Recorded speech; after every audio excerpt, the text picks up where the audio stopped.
અમારે ખાલી તો કરવા પડશે. આપણે એમની જોડે ટાઈમ માંગ્યો, ટાઈમ ના આપ્યો, તો પછી આપણે સાહેબને શોર્ટમાં કીધું કે તમે ટાઈમ નહીં આપો તો કંઈ વાંધો નહીં, અમે હાઈકોર્ટમાં પિટિશન કરી છે. મારી હાઈકોર્ટની પિટિશન 15/4/81 નંબર છે. તો અમે કાલે એવું હશે તો મેં હાઈકોર્ટમાં મળીશું. પણ મને જ્યાં સુધી વિશ્વાસ છે, ભલે સાહેબે આપણને કહી દીધું કે ખાલી કરી દો, પણ હાઈકોર્ટ જ્યાં સુધી આપણો જજમેન્ટ નહીં આપે ને ત્યાં સુધી આ લોકો તોડી ના શકે. आदाब, अब तक समाचार में स्वागत है आपका। अहमदाबाद में बुलडोजर की कार्यवाही यथावत है, बुलडोजर की कार्यवाही जारी है। ईसनपुर तलावड़ी के बाद अब वटवा तलावड़ी की बारी है। मेरे ठीक पीछे आप देख सकते हैं कि ये आवाम जो हाथ में बैनर पोस्टर लेकर खड़ी है वटवा तलावड़ी पर, इनके मकान आए हुए हैं और तकरीबन 30-40 साल से लोग वहाँ पर अपना वसवाट करते हैं और उसके बावजूद आज जो है इन्हें यहाँ पर मणिनगर श्याम मुखर्जी प्रसाद ऑफिस पर आना पड़ा है और इस रजूआत को लेकर आए हैं कि इनके मकान यदि तोड़े जाते हैं तो इनको वैकल्पिक व्यवस्था के सामने क्या दिया जाएगा। मेरी म्यूनसिपैलिटी कॉर्पोरेशन से यही मांग है कि हमको मकान के सामने पहले मकान दो फिर तोड़ो। ये गरीब जनता हटने के लिए तैयार है, पर उसके सामने तुम मकान तो दो। हम इतने ठंडे में जाएंगे कहाँ जाएंगे? छोटे छोटे बच्चे लेके हम लोगों के पास भाड़ा भरने के लिए पैसा नहीं। अभी इनको पता चला टूटने वाला भाड़ा भी बढ़ा दिए। कहाँ जाएं हम लोग? खाना खाने के पैसे नहीं, भाड़ा भरने के तुम बात कर रहे हो। अरे पहले सामने मकान के सामने मकान दो फिर तोड़ो। हम लोग हटने के लिए तैयार हैं। बस मैं यही कहना चाहती हूँ सरकार से। अभी ये बोल रहे अवैध है, ये इलीगल है, पर पहले कहाँ थी ये सरकार? जब हम लोगों को मकान बना था तब कहाँ थी? सोई थी क्या ये सरकार? हम अवैध है तो सरकार उसको भी हटाओ। किसी की है ताकत? ये जो बड़े बड़े साहब हैं, बड़े बड़े कमिश्नर, बड़े बड़े मुख्यमंत्री, प्रधानमंत्री, ये भी अवैध है, इनको भी हटाओ। है किसी के पास औकात इतनी? क्यों नहीं हटाते? उनको भी हटाओ। हम अवैध है, हमारी ओर से ये जीते हैं तो ये भी अवैध है, ये भी इलीगल है, हटाओ इनको। ये क्यों प्रधानमंत्री मुख्यमंत्री बने बैठे हैं? अगर जो जनता अवैध ही है तो हमारी ओर से जीते, हम किसके लिए तुमको जिताए, किसके लिए मुख्यमंत्री प्रधानमंत्री बनाए कि हमारी सहायता करो, हम गरीबों की तुम पर फिर भी तुम लोग ऐसा बोलते नहीं ये इलीगल है तो हम लोग इलीगल, तो तुम भी इलीगल हो, तुम भी अवैध में हो। उनको हटाया जाए पहले। मेरा कहने का मतलब ये है बस। किसके वोटर रहे हो आप? अरे वोट मैंने अभी जो वोटर क्या, मैंने मुख्यमंत्री को दी, प्रधानमंत्री नरेंद्र मोदी को दिया, बीजेपी को वोट दिया। मैं बीजेपी के खुला बीजेपी के देती हूँ, लेकिन जब बीजेपी ही ऐसा करे तो मेरा तो विश्वास हट गया बीजेपी से। मैं अभी अब कोई देगा बीजेपी को? कोई नहीं देगा बीजेपी को। तो आज का जो ये लोग बोल रहे हैं डेवलपमेंट बराबर, तो ये गामड़ी चौसर जो है गेरतपुर जैसे जो गांव है जिसका डेवलपमेंट चल रहा है आज बराबर, जहां प्लॉटिंग हो रही है, जो छोटे मोटे लोग ले रहे हैं 5-5, 10-10 लाख में प्लॉट ले रहे हैं, वो बांध के रह रहे हैं बराबर। कल को 40 साल बाद आप फिर वही लेके खड़े हो जाओगे कि ये लीगल नहीं है, इलीगल है, इसको तोड़ना पड़ेगा, इसको डेवलपमेंट करना पड़ेगा। तो आज की डेट में ये चीज़ फेवर करो वहाँ पे कि भाई ये चीज़ लीगल है, इसको कोई प्रोवाइड ना, गवर्नमेंट कोई सपोर्ट नहीं देगा। इधर मानस इंसानों को बताओ, शिक्षा बताओ वहाँ पे कि क्या है क्या नहीं है, तो इंसान कोई दूसरा गरीब जाके फंसेगा नहीं। आज हम तो फंस गए, आप चोखा बोल रहे हो कि हमको पता ही नहीं हम मकान कब देंगे। मैंने उनसे टाइम मांगा कि आपने डेट दे दी 3 दिन बाद तोड़ने की, लेकिन उसके बाद तो बताओ कि कब दोगे। तो बोले उसकी कोई जानकारी हमारे पास नहीं है। उनका कहना तो ये है कि सुप्रीम कोर्ट भी इसमें इन्वॉल्व नहीं होता कि हम कौन सी डेट देंगे कि आपको मकान कब प्रोवाइड करना है। जल्द से जल्द, कमिंग सून बराबर, उसका कोई मीनिंग आज तक हुआ नहीं है कि कब मिलेगा। सालों से केस चल रहे हैं, कितने सारे केस पेंडिंग है, आज तक उसका कोई निवारण नहीं निकला। तो जितने डेवलपमेंट आप कर रहे हो कम से कम उनको तो बता दो कि भाई यहाँ कुछ नहीं मिलने वाला। आज तो सब लोग वही बता रहे हैं, जितने बिल्डर है सब दे ही रहे हैं कि हाँ भाई ये ले जाओ, 5 लाख में ले जाओ, 6 लाख में ले जाओ, ये निकलेगा यहाँ से, वो निकलेगा। कल को हमारे जैसा ही लेके कोई दूसरा खड़ा हो जाएगा कि भाई ये भी बेघर हो गए। आज हम 40 साल से, मेरे पापा 45 साल से वहाँ रह रहे हैं। सन 76 से जब वो लेने गए थे तब उनको किसी ने आके नहीं बोला कि यहाँ पे ये लीगल है, ये इलीगल है, तलावड़ी है, यहाँ पे जमीन नहीं बनानी चाहिए, ये रोड पे यहाँ टीपी रोड निकलता है कि क्या निकलता है। तब तो कोई नोटिस नहीं दी, तब तो कोई गवर्नमेंट नहीं आई। तो आज जिसके यहाँ जो ले रहे हैं उनको भी समझाओ कि भाई यहाँ पे मत लो, और या तो गरीब उसमें फंसता जाएगा, गरीब होता जाएगा, अमीर होता जाएगा, उससे कोई फर्क नहीं पड़ने वाला। ना शिक्षा के मामले में कुछ हो रहा है और ना ही कोई गवर्नमेंट अच्छा नियम निकाल रही है। कम से कम 30 दिन हो गया, सबको बोल रहे हैं कि 1 महीने से नोटिस दिए, 1 महीने से आज जाके तो आंसर मिल रहा है कि हाँ 15 तारीख को मकान तोड़ देंगे, इसमें हम कुछ नहीं कर सकते। अभी तक दूसरे गवर्नमेंट ऑफिसर कहाँ थे जो हमको बता सके भाई ऐसा होगा? बहुत बार इसके धक्के खाए, बहुत जने आए, बहुत बार डॉक्यूमेंट दे दिया, 500 बार। आज बोल रहे हैं कि नोटिस में हमने लिखा है कि डॉक्यूमेंट में कि हम तुमको मकान देंगे, तो पहले क्यों नहीं दिया? पहले क्यों कोई आंसर नहीं दे रहा था? ये चीज़ यहाँ 500-1000 रुपये सबके पास फोकट का धरा है कि तुम्हारा भाड़ा खर्चा कर करके कोई यहाँ पे आएगा कि वकीलों को पैसा देंगे कि हम गवर्नमेंट से ही लड़ने के लिए कि हमारी रिस्पॉन्सिबिलिटी, हम उनका फ्यूचर, हमारी जगह हमको उसको लेने के लिए पैसा देने का, जो हमारे बाप दादा ने ऑलरेडी दे चुके हैं वो हमको वापस लेने का, उनको ही देके। तो उसका मीनिंग क्या हुआ? गवर्नमेंट कहाँ है?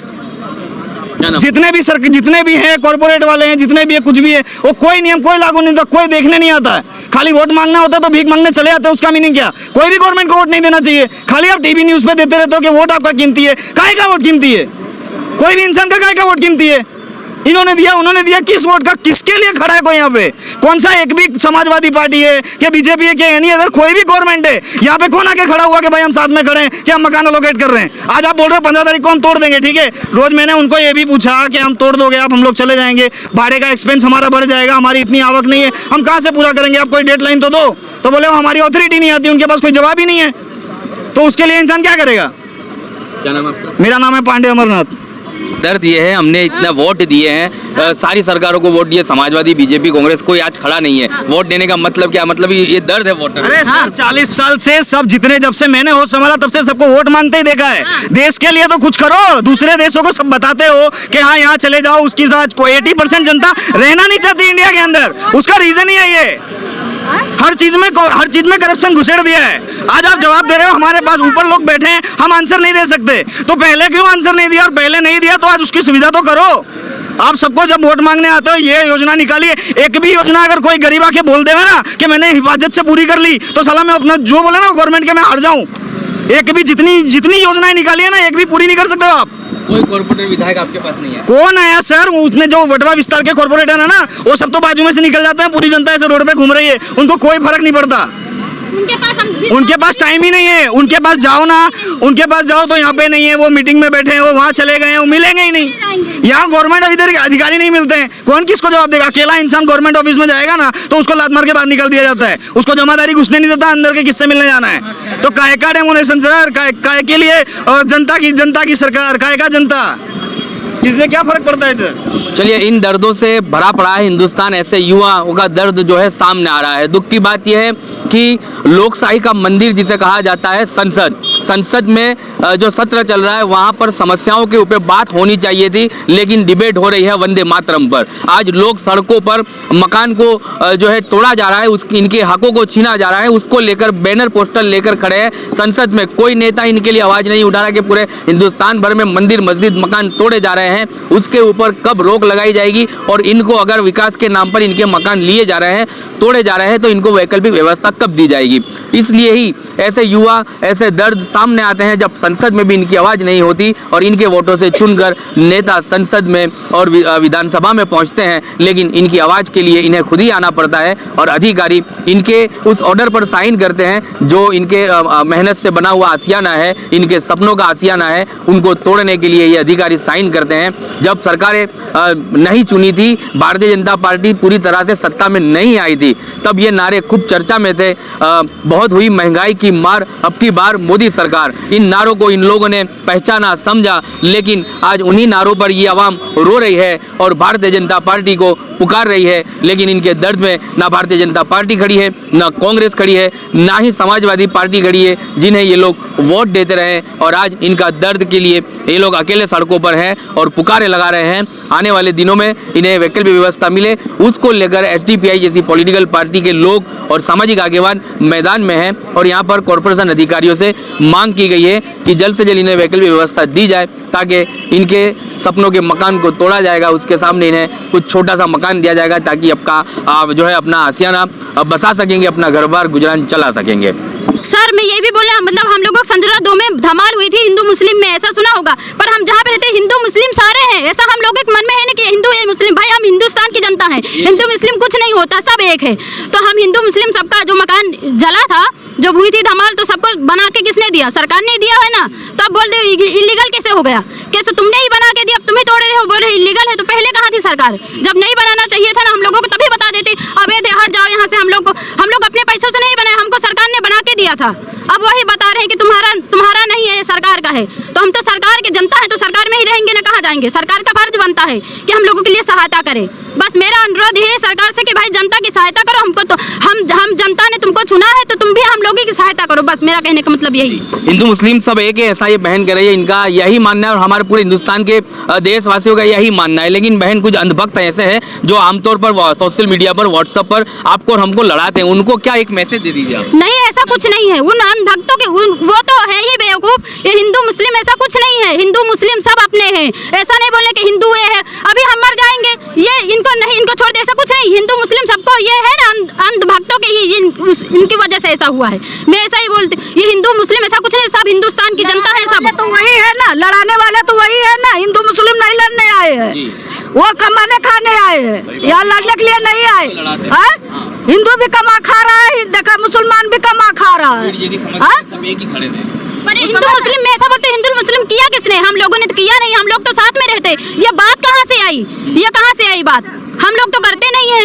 अब ये हिंदू मुस्लिम ऐसे करके मर जाएंगे एक दिन, कौन रहेगा यहाँ पे? कोई रहेगा? सब मिलके रहो, सब एक साथ बोलो। ये सब थोड़ी हिंदू मुस्लिम ऐसा कुछ नहीं होता है। चलिए, अक्सर जब सरकारें गरीबों को परेशान करती है तो ऐसी गंगा जमनी की दीवारें खड़ी होती है और एकजुट होकर कंधे से कंधा मिलाकर आवाज उठाते हैं और कौमी एकता की जो है मिसाल कायम करते हैं। भाई जो है इनकी लड़ाई लड़ते हैं, सामाजिक आगेवान है। सरफराज हमारे साथ मौजूद है, एसडीपीआई से आने वाले चुनाव के कैंडिडेट हैं और भी एसडीपीआई के जो लोग और कार्यकर्ता केडर हमारे साथ मौजूद है, जिनसे हम बात करेंगे। एक एक करके जानते हैं कि ये मामला क्या है और कब ये नोटिस दी गई और ये लड़ाई कहाँ तक पहुँची और उनको इस मकान की यदि तोड़ दी जाती है तो उसके सामने क्या दिया जाएगा। ये नोटिस इनको वांदरवाट तालाब के नाम से नोटिस दी गई है, लेकिन वो जो वांदरवाट तालाब की जो ज़मीन है वो हमने हाईकोर्ट में भी पेपर रखे हैं। वो गामदनी का तालाब है और जो ज़मीन पे इनके मकान जो बंदे बांधकाम किए गए, ये 50 साल से कोई रहता है वहाँ, कोई 60 साल से रहता है, कोई गांव तड़ के समय से रहता है। ये काफ़ी जूने लोग वहाँ पर रहते हैं। तो म्यूनसिपल कॉरपोरेशन ने इनको मकान तोड़ने की नोटिस दी गई थी, तो उसके संदर्भ में हमने माननीय गुजरात हाईकोर्ट में रीट पिटीशन दाखिल की है। वो हमारी सिविल एप्लीकेशन नंबर 15/4/88 है, जो हमने हाईकोर्ट में डिमांड की थी कि भाई हमको ये मकान तोड़े तो हमको सामने मकान दें, उसके बाद हमारे मकान तोड़े जाए। तो हाईकोर्ट ने फिर गाइडलाइन नोटिस बजाई, म्यूनसिपल कमिश्नर को हाईकोर्ट ने आदेश दिया और गुजरात सरकार को आदेश दिया कि भाई इनकी ये सिविल एप्लीकेशन ऐसी आई है कि इनके मकान के सामने मकान मांग रहे हैं और हाईकोर्ट ऐसा सोच रही है कि इनको मकान दो उसके बाद तोड़ो। तो ऐसा उनको लेटर भी दिया हुआ है कमिश्नर को। वो लेटर की कॉपी आपको दे देंगे, हम लोग व्हाट्सअप कर देंगे आपको। तो उसके बाद ये लोग ने लिखित में बैनर लगाया, वहाँ पे बड़ा बैनर लगा के नोटिस दिए कि तुम्हारे डॉक्यूमेंट जमा कराओ तो हम तुमको मकान फाड़ौनी मतलब मकान देंगे और तुम्हारे डॉक्यूमेंट जमा कराओ। तो ये कॉरपोरेशन ने लगाया, अहमदाबाद म्यूनसिपल कॉरपोरेशन ने वहाँ नोटिस लगाई है, बोर्ड लगाया बड़ा बैनर टाइप कि भाई तुमको मकान के सामने हम मकान देंगे। तो हम लोग वो डॉक्यूमेंट जमा कराने आए, तो डॉक्यूमेंट्स लिए तो आज हम डिप्टी कमिश्नर साहब से मुलाकात हमने की है। तो डिप्टी कमिश्नर साहब ऐसा बोल रहे हैं कि हम तो आपको मकान 110% देंगे, गुजरात सरकार की भी स्कीम है और अहमदाबाद म्यूनसिपल कॉरपोरेशन की भी स्कीम है, हम तुमको मकान के सामने मकान देंगे। लेकिन हमने इनको ये बात रखी है कि हमको पहले मकान दो, उसके बाद हमारे मकान आप तोड़े। तो कमिश्नर साहब के ये चीज़ में हम बोले बंधाते नहीं है, हमने जो नोटिस दी है इतने दिन में हम तुम्हारे मकान तोड़ डालेंगे। तो मेरी कमिश्नर साहब से ये अपील है और माननीय गुजरात हाईकोर्ट से मेरी अपील है कि जब तक इनको मकान ना मिले वहाँ तक मकान नहीं तोड़ना चाहिए। और मेरी जानकारी के बाद हमने हाईकोर्ट में रीट पिटीशन दाखिल की हुई है और हाईकोर्ट में अगर जब तक हाईकोर्ट ऑर्डर नहीं देती है उसके पहले म्यूनसिपल कमिश्नर मकान ना तोड़े, हाईकोर्ट का जो भी ऑर्डर आएगा हम वो ऑर्डर को मान्य रखेंगे और हाईकोर्ट का भी हम कहना मानेंगे और म्यूनसिपल का भी कमिश्नर का भी हम कहना मानेंगे। एसडीपीआई से आने वाले चुनाव के वटवा से कैंडिडेट हैं और उनसे हम बात करेंगे कैसे देखते हो आवाम के साथ आप खड़े हो, क्या मदद मिलेगी। मैं इसमें देखता हूँ ये म्यूनसिपल कॉर्पोरेशन का फेलियर है, क्योंकि 75 साल म्यूनसिपल कॉर्पोरेशन को हुए और ये लोग भी कम से कम 50-60 साल से वहाँ पे रहते हैं। तो जो सुप्रीम कोर्ट की गाइडलाइन की तो यहाँ पे बात ही नहीं होती है। यहाँ पे बात होती है कि हमने चंडूला तोड़ दिया, इसनपुर तोड़ दिया, तो ये भी तोड़ेंगे। तो ये आपको सुप्रीम कोर्ट की गाइडलाइन जो बंधारण है उसमें मैं बता दूं कि जो 20 से 30 साल हो जाते हैं उसमें सुप्रीम कोर्ट की गाइडलाइन के मुताबिक आप उनको बिना घर दिए नहीं हटाते हो। पर ये सुप्रीम कोर्ट का हवाला नहीं देते हुए चंडूले का हवाला देते और सुप्रीम कोर्ट का हवाला नहीं देते हुए ये इसनपुर का डेमोलेशन का हवाला देते हैं। पर मैं उनको बता दूं ऐसे बहुत सारी चीज़ें हैं जो मेरे को लगता है यहाँ के ऑफिसरों ने या तो पढ़ी नहीं है या तो फिर वो किसी के दबाव में या तो क्या पता उनकी जो एक नीति है कि गरीबों को हटाओ उसकी जगह गरीबी हटाओ की जगह गरीबी हटाओ वाली नीति चल रही है। क्योंकि जब सुप्रीम कोर्ट बोल रहा है कि भाई इनको फंडामेंटल इनके राइट है आर्टिकल 21 के तहत इनको एक घर मिलना चाहिए, तो आप उसको ताक कर रहे हो। कहीं ना कहीं आप सुप्रीम कोर्ट की गाइडलाइन को नहीं मान के अगर तुम ऐसे हवाले दे दो, आज हम जैसे यह म्यूनसिपल कॉर्पोरेशन DYMC से मिले, उन्होंने हमारे को जो राइट्स होते उनके बारे में नहीं बताया कि चंडूले और इसनपुर की मतलब बात बताइए। बहुत शर्म की बात है कि आपको या तो बंधारण के आर्टिकल पता नहीं है या तो आप हमको बताना नहीं चाह रहे हो। अगर दोनों में से जो भी चीज़ है वो शर्म की बात है और कहीं ना कहीं म्यूनसिपल कॉर्पोरेशन के लिए बहुत बड़ा फेलियर है। क्योंकि सुप्रीम कोर्ट की गाइडलाइन के मुताबिक जितने ये लोग परेशान हो रहे हैं उसका पूरा जिम्मेदार म्यूनसिपल कॉर्पोरेशन है। क्योंकि अगर कहीं पे भी अगर बांध काम होता है तो तुमको वहाँ पे नहीं करने देना है, ये सुप्रीम कोर्ट की गाइडलाइन है। अगर उसके बावजूद भी 40-40, 50-50 साल से वहाँ पे लोग रह रहे हैं तो ये म्युनिसिपल कॉर्पोरेशन की गलती है, और ये म्युनिसिपल कॉर्पोरेशन की गलती अपनी इन गरीबों पे थोप रही है। बस मैं इतना कहना चाहूँगा कि करे कोई और भरे कोई। म्यूनसिपालिटी ने अपनी गलती तो मानी नहीं, लेकिन अब जनता के ऊपर आके खड़ी हो गई है कि 15 तारीख को हम तोड़ देंगे। लेकिन सरकार से हमारी यही अपील है जनता के लिए कि भाई इनको सामने घर के सामने घर तो दो, कि भाई आर्टिकल 21 जो है वो ये कहता है कि भाई राइट टू शेल्टर, कि पब्लिक को, हर भारतीय नागरिक को समझो कि आपको घर बिना नहीं कर सकते, घर देने की जवाबदारी सरकार की है। तो ये इतनी बड़ी बड़ी जो योजनाएं बनाई हैं, प्रधानमंत्री आवास योजना, सरकारी योजना, ये हजारों करोड़ की योजनाएं बनती है, जाती कहाँ है? गरीब तो आज भी बेघर है, गरीब के पास तो आज भी नौकरी नहीं है। तो क्या फायदा आपकी इन योजनाओं का, क्या फायदा आपकी इतनी बड़ी बड़ी योजनाओं के लिए कि जो गरीब तक पहुंचती ही नहीं है? आज भी गरीब बेचारा बेघर है। तो हमारे म्यूनसिपल कमिश्नर से और माननीय गुजरात हाईकोर्ट से हमारी यही अपील है कि हमको पहले मकान दिया जाए, उसके बाद हमको हमारे मकान तोड़े, ताकि अभी ठंडी की सीज़न है और कई बस्ती ऐसी है कि इनके पास रहने के लिए दूसरा मकान नहीं है।